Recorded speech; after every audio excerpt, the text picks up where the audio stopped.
Ata ahen mensa. Yes. Ona MGA say ona minu na take you over as the PRO. Yes. Ashanti region fire PRO. Ma me ni nkomo. Oba ne wotime nka but also bibia bokode anopai. But nyamia bibia bokọ na onso. Nyamia dom bibia nso bokọ. We there ya mo akwaba. Am say wo start adwuma first time I yedi nkomo ni. Hello. Akoma FM 87.9 Kumasi. Hello. Hello, mpacho line me things kakra. Otime nka me usme nte wo nka yi. Afa otime nka. Mpacho I say there. Aha, na me say me mo akwaba. Say official wo start adwuma first time I kasa already usuni. Mpacho. Say onso be bo adwuma pa say de me nua nso bo adwuma Peter bo adwuma no so be bo adwuma saa. Yeah, that's it. Na Suame Eja to Suame eba ne say fire for what is the reporter? Mukita mbetimi ne ya share. Akoma FM 87.9 Kumasi. Yeah, meda se na akọta mi de nchia kese free dum dia so e wa sentimentum ha de bre woni wati fu nyina. Te said your kind no 16th no Saturday no anopa. No papa na ye manti omo remind fast station in yanti yes ijebi ato Suame magazine zone 18 ho tina entepa no so no yes omo kona omo kohwe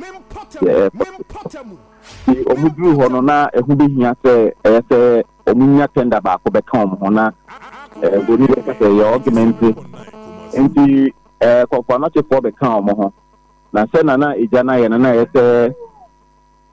omope an offensive approach which omuni dano be ya entre ni hye na omokoto ye no na omudum jani wie ye no na omohu se abrewa bi already fie 70 no share one of the shops in wahwe ne nkwa ina so omofre the Suame police command na omobeji emu no edepo Mino Cafe, and Humu Air Posso, with regards to the MI Jano, a buyer. The Yugusa in Fumuna, investigators in Via, the Bama Maswati, the MI editor Jana buyer. But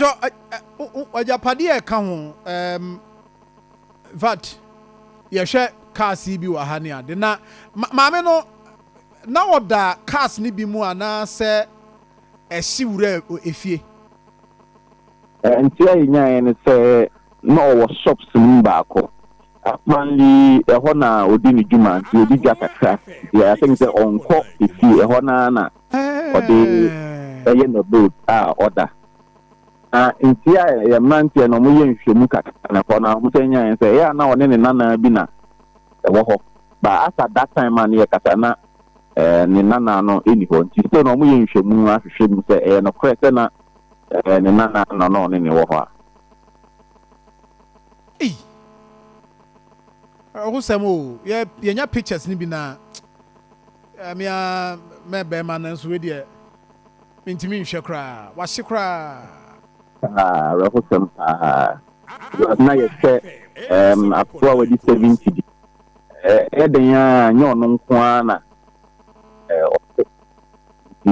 ma ye probi further you say now mo say nana bi na ya ono nyo ho ye guso aye mfem a structure na a container na say wooden structures even so we had about wooden structures na wo ho miensa containers so miensa na therefore no almost a dark machine engine so 9 and na a wall dia ho I see you. Wow. Enti fire service mo na mutimi mo na mokodumu ja no ana mokoye na kakra Ukraine ye koye no na momo around no try say omubedum no na ejani duma anka fire service na ye koye ye kodum no challenge ba ko the district commander ma me say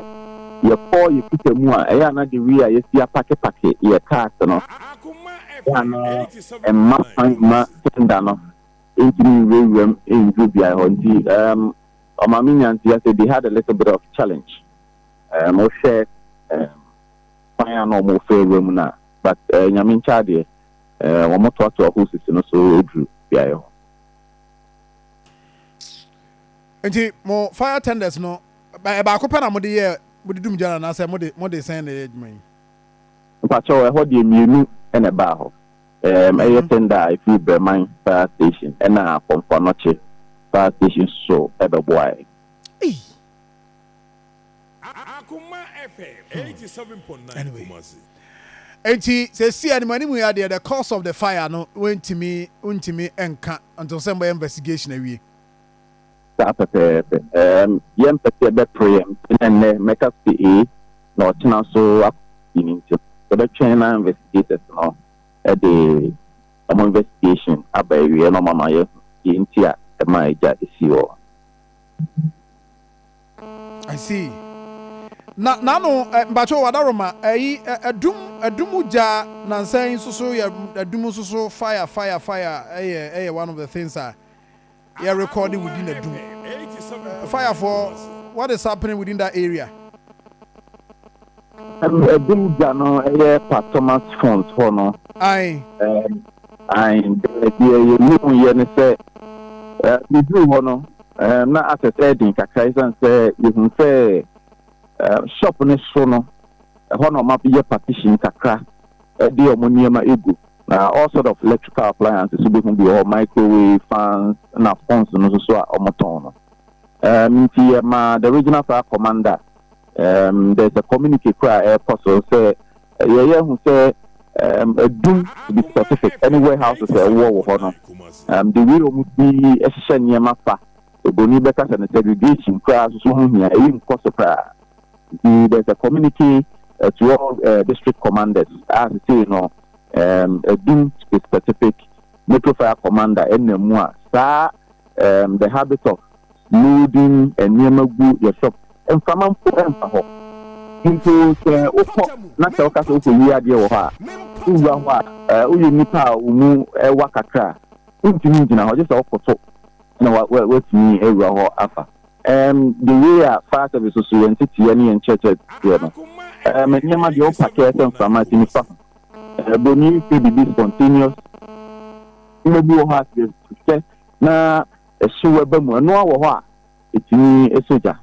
it is say no idea your cost from last sections akodo cost wo your warehouses ni the kebe na nyama no wo edum certificate enti na man for keka say omo de share ECG say ECG nkane ana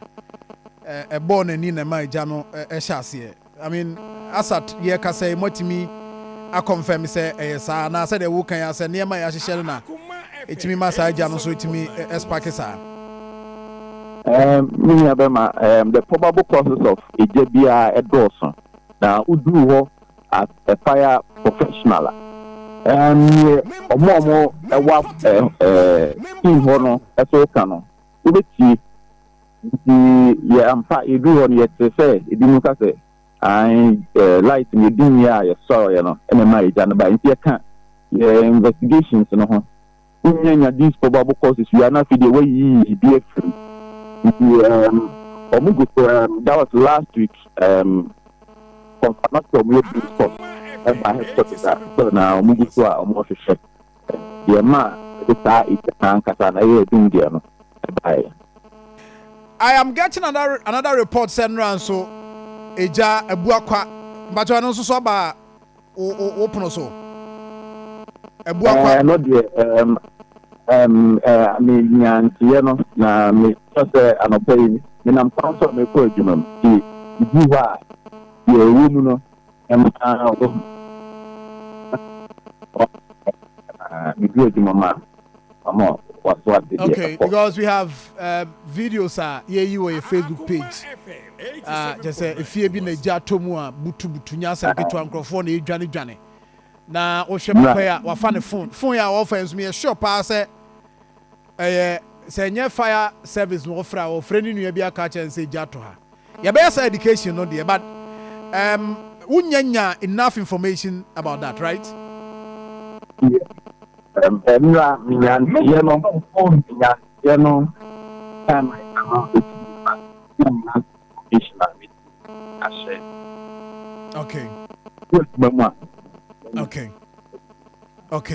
Okay. But said me can papa wo hwe papa wo gina here entu so papa the phone wo hwe so na just say den a wo pobi afre no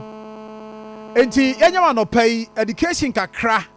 na wakai yen say asemo ba say here fire na ye fremo na kwan ba ne be fa so e benya mo wada roma say obetima boy that education kakra yentimi ni come without doing that education so and no pay yeah na nua so get so eto akwatiala na obi ene fresh ya okay yeah na fire for yeah in as much say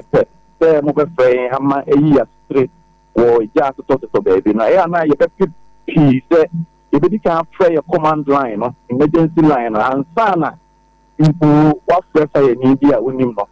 esan say wo free me na wo nya me that time na meaning say response time no e be check you be stress na yina number ti am be boboy ye de agu your phone so I so nya fa ni adam for there but emergency lines no so ehun yi pa di wa santuman tem ha ye direct lines no 050 Akoma FM 500 1415 050 500 1415 and the national emergency lines are also see 112 and 192 yeah that's na yewumi the year so no ayiniti den ya the famafa it light no it mi bonani kaka e be fre wo fia ya dum light no en twen say wo fe ya so light na wo be hu dey bi dum ni mayen ya so light na wo meter na ebe say ya so light if you no yi pi efi mu a de bi anti we ya tretre we ka no mum no ya na eto a uhu eso emfaso ti ebe stre na upia dumuni mani nyina amayen say ya current no kwa no adia o de na wa it for ho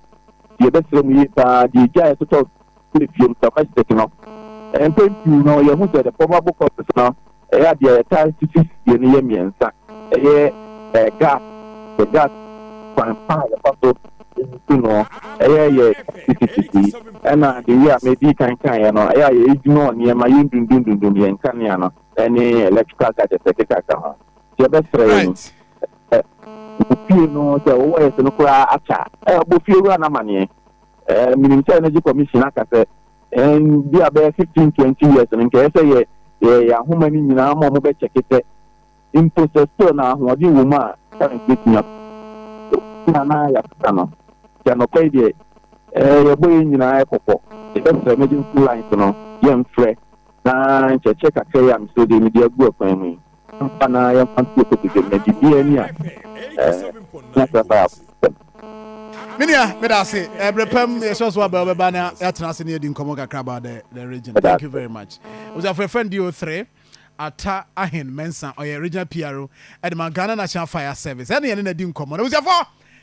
that is that. By enwie and yenwie eguso yesom